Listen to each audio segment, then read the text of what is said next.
EVM पर राजनीति जोर शोर से शुरू हो चुकी है।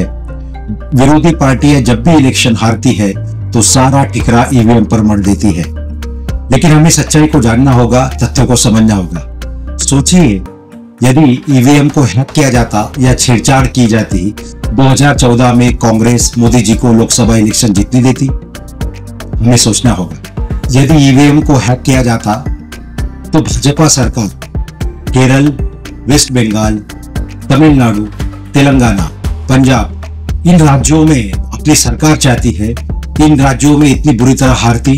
हमें सोचना होगा। तो ईवीएम पे जो दोषारोपण हो रहा है उसके पीछे के कारण क्या है, इसका हमें अंदाजा लगाना चाहिए। और हमें दूसरा पहलू भी देखना चाहिए कि 2017 में जब इलेक्शन कमीशन ऑफ इंडिया ने सारे पॉलिटिकल पार्टी को कहा था, यदि आपको लगता है ईवीएम हैक हो सकती है, उससे छेड़छाड़ हो सकती है, तो कृपया आप हमें प्रूव करके दिखाइए।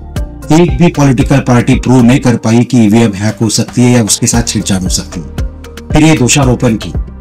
और दूसरी महत्वपूर्ण बात, पर्यावरण की दृष्टि से बैलेट पेपर पे इलेक्शन करना यानी एक इलेक्शन में करीबन 1 लाख पेड़ों की कटौती होना। 10,000 टन से ज्यादा पेपर का इस्तेमाल करना पड़ता है इलेक्शन करने के लिए। सोचिए, हमारे देश में कितने इलेक्शन होते हैं हर साल, और इतने सारे इलेक्शनों में यदि हम पेपर का इस्तेमाल करेंगे तो सोचिए आप कितना बड़ा पर्यावरण का हम नुकसान करेंगे। इसलिए पर्यावरण की दृष्टि से भी देखा जाए तो हमें ईवीएम को ही यूज करना है।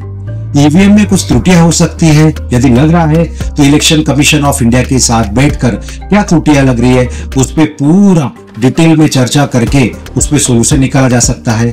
लेकिन ईवीएम के नाम पर ये जो राजनीति चल रही है, ये राजनीति के पीछे कोई भी वैज्ञानिक या दूसरा लॉजिकल कारण नहीं दिख रहा है जिससे हम ईवीएम को नकार दें। ईवीएम से ही इतने सारे इलेक्शन हो चुके हैं और ईवीएम से ही इलेक्शन की जो प्रोसेस है फास्ट हो रही है।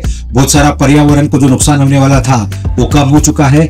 और यही जो अच्छी चीजें हैं, यही देखकर इलॉन मस्क ने ईवीएम की बहुत तारीफ की है।